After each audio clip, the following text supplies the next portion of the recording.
Hello అందరికీ. ఈరోజు క్లాస్‌లో మనము హలో అందరికీ. లాస్ట్ క్లాస్‌లో మనం ఏం డిస్కస్ చేసుకున్నాము? ఎండో మెంబ్రేన్ సిస్టమ్‌లో ఉన్న సెల్ ఆర్గనెల్స్ గురించి డిస్కస్ చేసుకున్నాము కదా! సో, ఎండో మెంబ్రేన్ సిస్టమ్‌లో ఉన్న సెల్ ఆర్గనెల్స్ ఏంటి? Endoplasmic reticulum, Golgi complex, lysosome and vacuole. ఈరోజు క్లాస్‌లో మనము నాన్ మెంబ్రేన్ సిస్టమ్‌లో ఉన్న సెల్ ఆర్గనెల్స్ గురించి డిస్కస్ చేయబోతున్నాం. ఓకేనా? ఇప్పుడు మనము మైటోకాండ్రియా సెల్ ఆర్గనెల్ గురించి డిస్కస్ చేసుకుందాం. ఓకేనా? ఈ మైటోకాండ్రియా అనేది మైక్రోస్కోప్ నుంచి చూసినప్పుడు ఎప్పుడు మనకి విజిబుల్గా ఉంటుందంటే, ఎప్పుడైతే ఈ మైటోకాండ్రియా స్టెయిన్ చేయబడుతుందో అప్పుడే మైటోకాండ్రియా అనేది మనకు కనిపిస్తుంది. ఓకేనా? స్టెయిన్ చేయడం అంటే ఏంటి? కలర్ చేయడం. ఓకే, ఏదన్నా ఒక డై తోటి కలర్ చేసి మనం మైక్రోస్కోప్ కింద చూసినప్పుడే మైటోకాండ్రియా అనేది మనకు కనిపిస్తుంది, లేకపోతే కనిపించదు. ఓకేనా? ఒక సెల్లో ఎన్ని మైటోకాండ్రియాస్ ఉంటాయంటే ఆ సెల్ యొక్క ఫిజియోలజికల్ యాక్టివిటీ మీద డిపెండ్ అవుతుంది. ఓకేనా? అంటే ఒక సెల్ ఉంది. ఓకే, ఆ సెల్ చాలా ఫంక్షన్ చేస్తుంది. ఓకేనా? సో అది ఎక్కువ ఫంక్షన్ చేస్తుందంటే దానికి ఎక్కువ ఎనర్జీ కావాలి. అప్పుడు దా సెల్లో మైటోకాండ్రియా నంబర్ అనేది ఎక్కువగా ఉంటుంది. ఒక సెల్ ఉంది, ఎక్కువ పని చేయదు. సో దాంట్లో మైటోకాండ్రియా నంబర్ అనేది తక్కువగా ఉంటుంది. ఏ సెల్ అయితే ఎక్కువ వర్క్ చేస్తుందో దాంట్లో నంబర్ ఆఫ్ మైటోకాండ్రియాస్ అనేవి ఎక్కువగా ఉంటాయి. ఏ సెల్ అయితే తక్కువగా పనిచేస్తుందో దాంట్లో నంబర్ ఆఫ్ మైటోకాండ్రియా అనేవి తక్కువగా ఉంటాయి. అర్థమైంది కదా? సో ఈ మైటోకాండ్రియా షేప్ ఇంకా సైజ్ అనేది వ్యారీ అవుతుంది అన్నట్టు. ఓకేనా? సో స్పెసిఫిక్గా ఇదే పర్టికులర్గా ఇదే షేప్లో ఉంటుందని, సైజులో ఉంటుందని మనం చెప్పలేము. ఓకే, సో అది వ్యారీ అవుతూ ఉంటుంది. మైటోకాండ్రియా షేప్ ఇంకా సైజ్ అనేది వ్యారీ అవుతూ ఉంటుంది. జనరల్గా మైటోకాండ్రియా అనేది ఏ షేప్లో ఉంటుందంటే సాసేజ్ షేప్ ఆర్ సిలిండ్రికల్ షేప్లో ఉంటుంది. ఓకే, జనరల్గా మైటోకాండ్రియా అనేది సాసేజ్ షేప్ ఆర్ సిలిండ్రికల్ షేప్లో ఉంటుంది. క్లియర్? సో మైటోకాండ్రియా సైజ్ వచ్చేసి దాని డయామీటర్ ఏమో 0.2 టు 1 మ్యూఎం ఉంటుంది. అండ్ లెంత్ వచ్చేసి 1 టు 4.1 మ్యూఎం ఉంటుంది. ఓకేనా? సో జనరల్గా ఈ షేప్ వచ్చేసి సాసేజ్ ఆర్ సిలిండ్రికల్ షేప్లో ఉంటుంది. జనరల్గా మైటోకాండ్రియా సైజ్ వచ్చేసి డయామీటర్ ఏమో 0.2 టు 1 మ్యూఎం, లెంత్ ఏమో 1 టు 4.1 మ్యూఎం. ఇది ఎలా గుర్తుపెట్టుకుంటారంటే డిఎల్ అంటే డిగ్రీ లెక్చరర్ ఒక పోస్ట్ ఉంటుంది అన్నట్టు. ఓకేనా? అలా గుర్తుపెట్టుకోండి. డిఎల్ అంటే డయామీటర్, ఎల్ అంటే లెంత్. డయామీటర్ ఏమో 0.2 నుంచి 1. ఓకేనా? 0.2 నుంచి 1, 2 గుర్తుపెట్టుకోండి. 2 నుంచి 1 వరకు అట్లా. ఓకే, లెంత్ అనేది ఇక్కడ 1 తోటి ఎండ్ అయింది, ఇక్కడ 1 తోటి స్టార్ట్ అవుతుంది. అండ్ ఇక్కడ స్టార్టింగ్లో ఏముంది? 2 ఉంది కదా. 2 ఇంటూ 2 ఎంత? 4 కదా. సో ఈ 2కి డబల్ ఇక్కడ 4 ఉంటుంది. 4.1 అనేది ఆబ్వియస్గా గుర్తుండిపోతుంది. క్లియర్? డిఎల్ అంటే డయామీటర్, లెంత్. డయామీటర్ వచ్చేసి 2 తోటి స్టార్ట్ అవుతుంది, 1 తోటి ఎండ్ అవుతుంది. ఓకే, 0.2తో స్టార్ట్ అయ్యి 1 తోటి ఎండ్ అవుతుంది. సో ఇక్కడ ఎండ్ 1 తోటి అయింది కాబట్టి లెంత్ అనేది 1 తోటి స్టార్ట్ అవుతుంది. అండ్ ఇక్కడ డయామీటర్లో స్టార్టింగ్ 2 ఉంది. సో 2 ఇంటూ 2 ఎంత? 4. సో ఇక్కడ లెంత్ వచ్చేసి 1 నుంచి 4.1 మ్యూఎం ఉంటుందని ఇలా ఒక చిన్న టిప్ తోటి గుర్తుపెట్టుకోండి. క్లియర్? ఇప్పుడు మనము మైటోకాండ్రియా స్ట్రక్చర్ గురించి డిస్కస్ చేసుకుందాం. So this is how mitochondria look like. So ఈ మైటోకాండ్రియా అనేది మెంబ్రెయిన్ బౌండ్ సెల్ ఆర్గనెల్. అంటే దీంట్లో మెంబ్రెయిన్స్ ఉంటాయి. సో మైటోకాండ్రియా ఎన్ని మెంబ్రెయిన్స్ ఉంటాయంటే 2 మెంబ్రెయిన్స్ ఉంటాయి. ఒకటేమో outer membrane and another one is inner membrane. ఇది కనిపిస్తుంది కదా, ఇదంతా అవుటర్ మెంబ్రెయిన్. లోపల ఒక ఫోల్డింగ్స్ లాగా కనిపిస్తుంది కదా, ఇదేమో inner membrane. Outer membrane, inner membrane కలిసి ఈ మైటోకాండ్రియా లోపల ఉన్న ల్యూమెన్ని 2 కంపార్ట్మెంట్స్ లాగా డివైడ్ చేశారు. One is outer compartment and another is inner compartment. ఈ ఇన్నర్ కంపార్ట్మెంట్నే మనం మ్యాట్రిక్స్ అని అంటాము. ఓకేనా? సో ఈ మ్యాట్రిక్స్ అనేది హోమోజీనస్ డెన్స్ ఫ్లూయిడ్. ఓకేనా? ఈ మ్యాట్రిక్స్ అనేది ఎలా ఉంటుంది? It is the homogeneous dense fluid. దీన్నే మనము మ్యాట్రిక్స్ అని అంటాము. క్లియర్? ఈ ఇన్నర్ మెంబ్రెయిన్ వచ్చేసి చాలా ఇన్ఫోల్డింగ్స్ ఉంటాయి అన్నట్టు దాని మీద. ఓకే, ఇన్నర్ మెంబ్రెయిన్లో చాలా ఇన్ఫోల్డింగ్స్ ఉంటాయి. ఈ ఇన్ఫోల్డింగ్స్ని మనం ఏమంటామంటే క్రిస్టా అని అంటాము. ఓకే, ఇన్నర్ మెంబ్రెయిన్లో ఉన్న ఇన్ఫోల్డింగ్స్ని మనం ఏమంటున్నాం? క్రిస్టా అని అంటున్నాం. అర్థమైంది కదా? ఈ ఔటర్ మెంబ్రెయిన్ అనేది మైటోకాండ్రియా యొక్క లిమిటింగ్ బౌండరీ. ఇన్నర్ మెంబ్రెయిన్లో చాలా ఇన్ఫోల్డింగ్స్ ఉంటాయని చెప్పాను కదా, ఆ infoldings are towards the matrix. Matrix side ఆ ఇన్ఫోల్డింగ్స్ అనేవి ఉంటాయి. క్లియర్? సో ఆ ఇన్ఫోల్డింగ్స్ని మనం ఏమంటున్నాం, క్రిస్టా అని అంటున్నాం. అర్థమైంది కదా. So this is all about the structure of mitochondria. ఏం డిస్కస్ చేసుకున్నాం, మైటోకాండ్రియాలో ఎన్ని మెంబ్రెయిన్స్ ఉంటాయి, 2 మెంబ్రెయిన్స్ ఉంటాయి. One is outer membrane, other is inner membrane. Outer membrane, inner membrane కలిసి మైటోకాండ్రియాలో ఉన్న ల్యూమెన్ని 2 కంపార్ట్మెంట్స్ లాగా డివైడ్ చేశారు. అవేంటి, outer compartment, inner compartment. Inner కంపార్ట్మెంట్ని మనం ఏమంటున్నాం, మ్యాట్రిక్స్ అని అంటున్నాం. మ్యాట్రిక్స్లో ఏముంటుంది, హోమోజీనస్ డెన్స్ ఫ్లూయిడ్ ఉంటుంది. ఓకేనా. ఈ ఇన్నర్ మెంబ్రెయిన్ అనేది ఇన్ఫోల్డింగ్స్ ఉంటాయి దాని మీద, వాటిని ఏమంటాం, క్రిస్టా అని అంటాము. అవుటర్ మెంబ్రెయిన్ ఏం చేస్తుంది, it acts like the limiting boundary, అంటే ఈ మైటోకాండ్రియా యొక్క లిమిటింగ్ బౌండరీ లాగా యాక్ట్ చేస్తుంది అవుటర్ మెంబ్రెయిన్ అనేది. క్లియర్ కదా. మైటోకాండ్రియా అనేది ఎలా డివైడ్ అవుతుంది, ఇట్ డివైడ్స్ బై ఫిషన్. అర్థమైపోయింది కదా మైటోకాండ్రియా స్ట్రక్చర్. ఇప్పుడు మనం మైటోకాండ్రియా యొక్క ఫంక్షన్స్ చూద్దాము. మైటోకాండ్రియాని powerhouse of the cell అని అంటాము. ఎందుకు మైటోకాండ్రియాని powerhouse of the cell అంటామంటే, ఇట్ ప్రొడ్యూసెస్ ఎనర్జీని ప్రొడ్యూస్ చేస్తుంది కాబట్టి మనము మైటోకాండ్రియాని ఏమంటున్నాం, powerhouse of the cell అంటున్నాం. ఆ ఎనర్జీ అనేది ఏటీపీ ఫామ్లో ఉంటుంది. ఓకేనా. సో అండ్ ఈ మైటోకాండ్రియా అనేది it is the site of aerobic respiration. ఈ ఎనర్జీ ప్రొడ్యూస్ చేస్తుందని చెప్తున్నాం కదా. ఈ ఎనర్జీ అనేది అది ఎలా ప్రొడ్యూస్ చేస్తుంది అంటే, బై ఏరోబిక్ రెస్పిరేషన్ ద్వారా. ఏరోబిక్లోనే ఎయిర్ అన్న టర్మ్ ఉంది. అంటే ఇది గ్లూకోజ్ ఇంకా ఆక్సిజన్ తీసుకొని అది ఎనర్జీని రిలీజ్ చేస్తుంది. ఓకేనా. మైటోకాండ్రియా ఏం చేస్తుంది, గ్లూకోజ్ని ఆక్సిజన్ని తీసుకొని ఎనర్జీని రిలీజ్ చేస్తుంది. సో అందుకోసమనే మైటోకాండ్రియాని ఏమంటున్నాము, come on say, powerhouse of the cell అని అంటున్నాము. అండ్ ఈ మైటోకాండ్రియాలో 2 మెంబ్రెయిన్స్ ఉంటాయి అనుకున్నాం కదా, ఈ outer membrane, inner membrane. So ఈ అవుటర్ మెంబ్రెయిన్, ఇన్నర్ మెంబ్రెయిన్ దగ్గర స్పెసిఫిక్ ఎంజైమ్స్ ఉంటాయి. ఆ ఎంజైమ్స్ ఏం చేస్తాయంటే మైటోకాండ్రియల్ ఫంక్షన్కి అసోసియేట్ అయి ఉంటాయి. ఓకే, అర్థమైందా. అవుటర్ మెంబ్రెయిన్, ఇన్నర్ మెంబ్రెయిన్ దగ్గర కొన్ని స్పెసిఫిక్ ఎంజైమ్స్ ఉంటాయి. ఆ ఎంజైమ్స్ అనేవి ఈ మైటోకాండ్రియా ఫంక్షన్కి అసోసియేట్ అయి ఉంటుందన్నమాట. ఓకేనా. మైటోకాండ్రియాలో ఏముంటాయి, సింగిల్ సర్కులర్ డిఎన్ఏ ఉంటుంది, ఫ్యూ ఆర్ఎన్ఏ మాలిక్యూల్స్ ఉంటాయి, అండ్ 70 years రైబోజోమ్ ఉంటుంది. ఈ 70 years రైబోజోమ్ అనేది మనం ఎక్కడ చూస్తాం, ప్రొకారియోటిక్ సెల్లో. అలాంటి రైబోజోమ్సే మనకు ఎందులో కనిపిస్తాయి, మైటోకాండ్రియాలో కనిపిస్తాయి. జనరల్గా యూకారియోటిక్ సెల్స్లో మనకి ఏ రైబోజోమ్స్ కనిపించాలి, 8 years. But mitochondria cell organelle లోపల మనకి 70 years రైబోజోమ్ అనేది కనిపిస్తుంది. క్లియర్, అర్థమైంది కదా.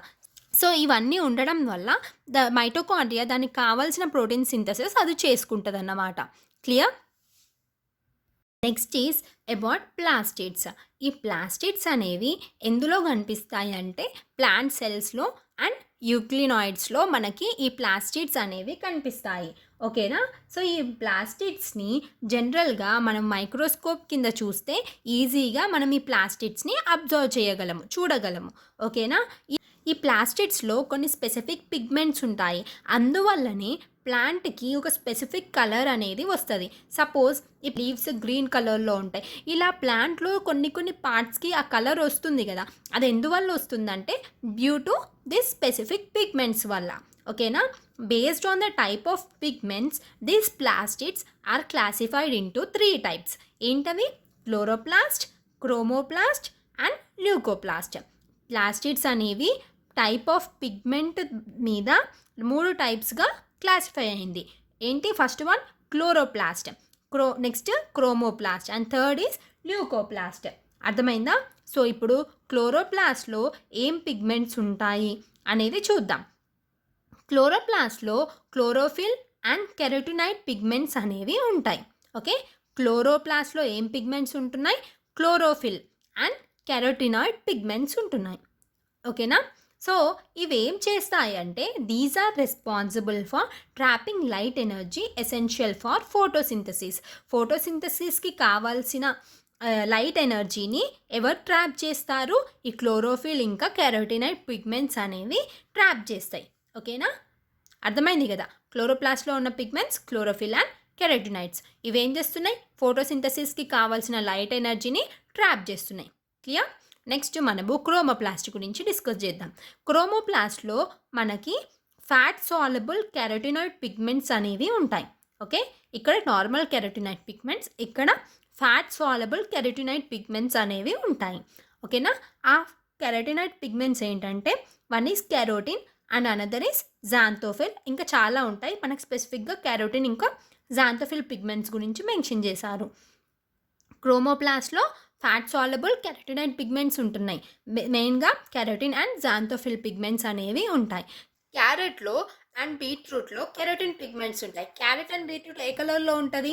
ఆరెంజ్ అండ్ రెడ్ కలర్లో ఉంటుంది. సో కెరోటిన్ పిగ్మెంట్ అనేది ఆరెంజ్ ఇంకా రెడ్ కలర్ని ఇస్తుంది. జాంతోఫిల్ అనేది ఎల్లో కలర్ పిగ్మెంట్. సో అందువల్ల అది ఎల్లో కలర్ని ప్లాంట్స్కి ఇస్తుంది. ఓకేనా? So this is about the chromoplast. అర్థమైంది కదా? నెక్స్ట్ ల్యూకోప్లాస్ట్ అనేవి colourless plastids of వ్యారిడ్ shapes and size. అంటే ఇవి కలర్లెస్గా ఉంటాయి అండ్ షేప్ అండ్ సైజ్ కూడా చాలా వ్యారీ అవుతూ ఉంటాయి. And they stores nutrients. అవి న్యూట్రియంట్స్ని స్టోర్ చేసుకుంటుంది. ఈ ల్యూకోప్లాస్ట్ అనేవి 3 టైప్స్. ఓకేనా? One is అమైలోప్లాస్ట్. అమైలో అని అంటే కార్బోహైడ్రేట్ అని గుర్తుపెట్టుకోండి. అమైలో వర్డ్ ఎక్కడ వినిపించినా అది related to carbohydrate. So that ఇది అమైలో ప్లాస్ట్ కాబట్టి ఇట్ స్టోర్స్ కార్బోహైడ్రేట్స్. ఎగ్జాంపుల్ వచ్చేసి పొటాటో. ఓకేనా? Next is elaioplast. ఇదేంటి? It stores oils and fats. Aleuroplast it stores protein. ఓకేనా? అమైలోప్లాస్ట్ ఏమో కార్బోహైడ్రేట్స్ని స్టోర్ చేస్తుంది. ఇలయోప్లాస్ట్ ఏమో ఆయిల్స్ అండ్ ఫ్యాట్స్ని స్టోర్ చేస్తుంది. ఎల్యూరోప్లాస్ట్ ఏమో ప్రోటీన్స్ని స్టోర్ చేస్తుంది. ఇవి మంచిగా గుర్తుపెట్టుకోవాలి, ఇంపార్టెంట్. ల్యూకోప్లాస్ట్ అనేవి కలర్లెస్ ప్లాస్టిడ్స్ అండ్ దీంట్లో షేప్ ఇంకా సైజ్ అనేవి చాలా వెరైటీస్లో కనిపిస్తుంది. అండ్ ఇవి ఏం చేస్తే న్యూట్రియంట్స్ని స్టోర్ చేస్తాయి. అందులో నుంచి అమైలోప్లాస్ట్ ఏం స్టోర్ చేస్తుంది? కార్బోహైడ్రేట్స్ని. అండ్ ఇలయోప్లాస్ట్ ఏం స్టోర్ చేస్తుంది? ఆయిల్స్ ఇంకా ఫ్యాట్స్ని. ఎల్యూరోప్లాస్ట్ ఏం స్టోర్ చేస్తుంది? It stores protein. క్లియర్ కదా? ఇప్పుడు మనము క్లోరోప్లాస్ట్ గురించి చూద్దాము. ఈ క్లోరోప్లాస్ట్ అనేవి ప్లాంట్స్లో ఉన్న మీజోఫిల్ సెల్స్లో చూస్తాము. ఓకేనా? ఈ క్లోరోప్లాస్ట్ అనేది లెన్స్ షేప్లో అయినా, ఓవల్ షేప్లో అయినా, స్పెరికల్ షేప్లో అయినా, డిస్కాయిడ్ షేప్లోనైనా ఆర్ ఎల్స్ రిబ్బన్ లాగా కూడా మనకు కనిపిస్తుంది. ఓకేనా? ఈ క్లోరోప్లాస్ట్ లెంత్ వచ్చేసి 5 to 10 μm అండ్ విడ్త్ వచ్చేసి 2 to 4 μm. విడ్త్ నుంచి గుర్తుపెట్టుకోండి. విడ్త్ అనేది 2 నుంచి 4 μm మధ్యలో ఉంటుంది. అండ్ లెంత్ అనేది 4 తర్వాత ఏమొస్తుంది? డిజిట్ 5 కదా. 5 నుంచి 10 μm ఉంటుంది. క్లోరోప్లాస్ట్ నెంబర్ అనేది వ్యారీ అవుతుంది. క్లెమైడోమోనాస్లో ఒక్క సెల్లో ఒక్క క్లోరోప్లాస్ట్ అనేది మనకు కనిపిస్తుంది. ఓకేనా? ఈ క్లెమైడోమైనస్ అనేది ఏ గ్రీన్ ఆల్గే. ఓకే? అండ్ మీజోఫిల్ సెల్స్లో మనకి 20 to 40 క్లోరోప్లాస్ట్ అనేది ఒక్క సెల్లో చూస్తాము. ఓకేనా? ఒక్కొక్క సెల్లో మనకి ఎన్ని క్లోరోప్లాస్ట్లు కనిపిస్తాయి? మీజోఫిల్ సెల్స్లో 20 to 40 క్లోరోప్లాస్ట్లు కనిపిస్తాయి. ఓకేనా? ఇప్పుడు మనము క్లోరోప్లాస్ట్ స్ట్రక్చర్ చూద్దాము. మైటోకాండ్రియా లాగానే క్లోరోప్లాస్ట్లో మనము 2 మెంబ్రెయిన్స్ చూస్తాము. One is outer membrane and another is inner membrane. Okay?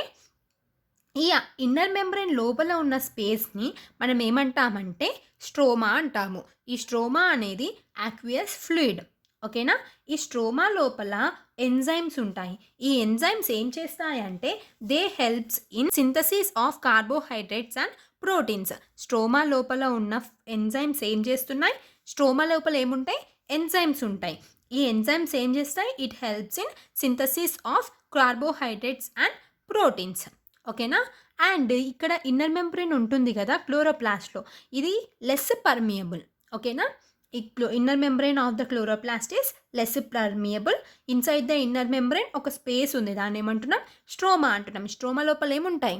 Enzymes ఉంటాయి. అవి ఏం చేస్తాయి? కార్బోహైడ్రేట్స్ ఇంకా ప్రోటీన్స్ని సింథసిస్లో హెల్ప్ చేస్తాయి. ఓకేనా?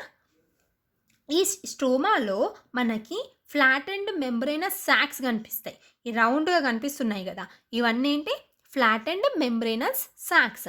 వీటిని మనం ఏమంటామంటే థైలాకాయిడ్ అంటాము. థైలాకాయిడ్ అంటే ఏంటి? Flat and membranous sacs present in stroma of chloroplast. ఇక్కడ 3 థైలాకాయిడ్స్ ఒకదాని మీద ఒకటి అరేంజ్ అయి ఉన్నాయి కదా, ఈ 3 మొత్తాన్ని కలిసి ఏమంటాం? గ్రానం అంటాము. Stack of thylakoids is called as grana. ఈ గ్రానంకి ఇంకొక నేమ్ ఉంది, అదేంటంటే intergranal thylakoid. Okay? Granum has another name, that is intergranal thylakoid. Clear? And ఈ థైలాకాయిడ్ లోపల స్పేస్ ఉంటుంది కదా, దాన్ని మనం ఏమంటామంటే we will call it as lumen. ఈ థైలాకాయిడ్స్ మధ్యలో ఇట్లా ఫ్లాట్ మెంబ్రెయినస్ ట్యూబ్యూల్స్ కనిపిస్తున్నాయి కదా, వీటిని మనం ఏమంటాం? స్ట్రోమా లామెల్లే అని అంటాం. అర్థమైందా? So this is all about the structure of chloroplast. ఈ క్లోరోప్లాస్ట్ లోపల ఏముంటాయంటే small double stranded circular DNA molecules ఉంటాయి అండ్ 70s రైబోజోమ్స్ ఉంటాయి. ఓకేనా? క్లోరోప్లాస్ట్ లోపల small double stranded circular DNA molecule ఉంటుంది అండ్ 70s రైబోజోమ్స్ ఉంటాయి. ఓకేనా? మైటోకాండ్రియాలో ఏముంటుందో గుర్తు తెచ్చుకోండి. మైటోకాండ్రియాలో సింగిల్ స్ట్రాండెడ్ సర్కులర్ డిఎన్ఏ ఉంటుంది అండ్ 70s రైబోజోమ్స్ ఇంకా ఆర్ఎన్ఏ ఉంటుంది. క్లోరోప్లాస్ట్లో ఏముంటున్నాయి? Small double stranded circular DNA. అక్కడ సింగిల్ స్ట్రాండెడ్ అయితే ఇక్కడ double stranded. 70s ribosomes common. ఓకేనా? సెల్లో ఉన్న సైటోప్లాజంలో ఎలాంటి రైబోజోమ్స్ ఉంటాయి? 80s ribosomes. బట్ ఈ క్లోరోప్లాస్ట్ ఇంకా మైటోకాండ్రియాలో మనకు ఎలాంటి రైబోజోమ్స్ కనిపిస్తాయి? 70s రైబోజోమ్స్ అనేవి కనిపిస్తాయి. ఓకేనా? ఎందుకు ఉంటాయి అంటే దాని ఫంక్షన్స్ని చేసుకోవడం కోసమని ఉంటాయి. Okay. Chlorophyll pigments are present in the thylakoid. ఈ క్లోరోఫిల్ పిగ్మెంట్ అనేది ఎక్కడ ప్రజెంట్ అయి ఉంటుందంటే ఈ థైలాకాయిడ్స్ లోపల మనకి క్లోరోఫిల్ పిగ్మెంట్ అనేది కనిపిస్తుంది. Clear? So this is all about the chloroplast. అర్థమైంది కదా? ఇప్పుడు మనము రైబోజోమ్స్ గురించి నేర్చుకుందాం. ఈ రైబోజోమ్స్ని ఫస్ట్ ఎవరు అబ్జర్వ్ చేశారంటే జార్జ్ పెలాడే అనే అతను 1952లో ఈ రైబోజోమ్స్ని చూసిండు. ఓకేనా? ఎలక్ట్రాన్ మైక్రోస్కోప్ నుంచి చూసినప్పుడు డెన్స్ పార్టికల్స్ లాగా ఈ రైబోజోమ్స్ అనేవి కనిపించాయి. ఓకే. ఈ రైబోజోమ్స్ అనేవి గ్రాన్యులార్ స్ట్రక్చర్స్.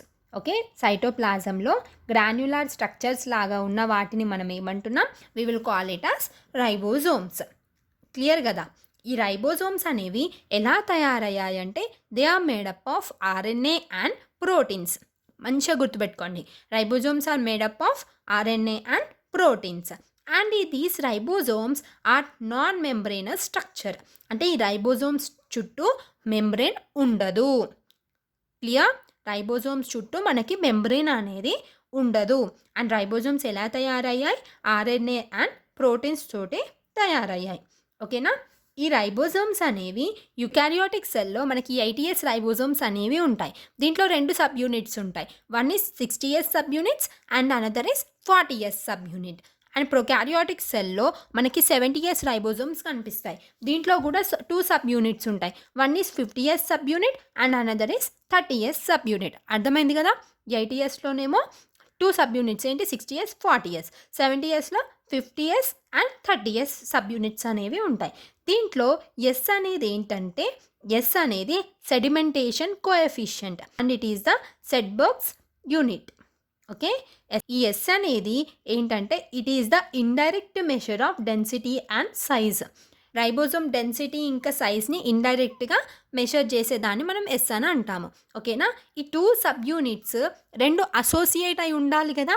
అది అసోసియేట్ ఉండడానికి హెల్ప్ అయ్యే అయాన్ వచ్చేసి మెగ్నీషియం అయాన్. ఓకే.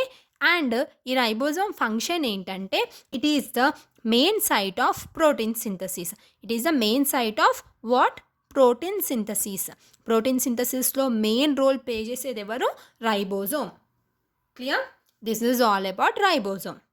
ఇప్పుడు మనము సైటోస్కెలిటన్ గురించి నేర్చుకుందాము. మనకి సైటోప్లాజంలో ఒక network of filamentous proteinaceous structures అనేవి కనిపిస్తాయి. దాన్ని మనం ఒక కలెక్టివ్గా సైటోస్కెలిటన్ అని అంటాము. Tubule, microfilaments and intermediate filaments. ఓకేనా? యుకారియోటిక్ సెల్లో మనకి 3 కాంపోనెంట్స్ అనేవి కనిపిస్తాయి సైటోస్కెలిటన్లో. అసలు సైటోస్కెలిటన్ అంటే ఏంటి? It is a network of filamentous proteinaceous structure. Clear? So ఈ సైటోస్కెలిటన్ ఫంక్షన్ ఏంటంటే ఇట్ గివ్స్ మెకానికల్ సపోర్ట్. సెల్కి సపోర్ట్ని ఇస్తుంది, కదలడంలో హెల్ప్ చేస్తుంది అండ్ దాని షేప్ని మెయింటైన్ చేయడంలో ఈ సైటోస్కెలిటన్ అనేది హెల్ప్ అవుతుంది. ఓకేనా? అర్థమైందా? నెక్స్ట్ మనం మైక్రోబాడీస్ గురించి నేర్చుకుందాం. ఈ మైక్రోబాడీస్ అనేవి మెంబ్రేన్ బాండ్ మైన్యూట్ వెసికల్స్. ఓకేనా? సో ఈ సైటోప్లాజంలో మనకి మెంబ్రేన్ బౌండ్ మైన్యూట్ వెసికల్స్ కనిపిస్తాయి. అవిటిని మనం ఏమంటున్నాం? మైక్రోబాడీస్ అని అంటున్నాము. ఓకే. ఈ మైక్రోబాడీస్ లోపల చాలా ఎంజైమ్స్ అనేవి కనిపిస్తాయి. It contains various enzymes. మైక్రోబాడీస్లో చాలా ఎంజైమ్స్ అనేవి ఉంటాయి.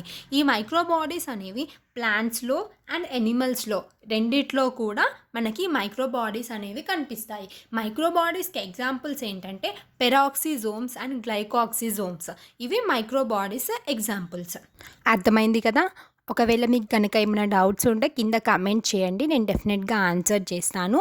If you like the video don't forget to like, share and subscribe to my channel. Thank you so much.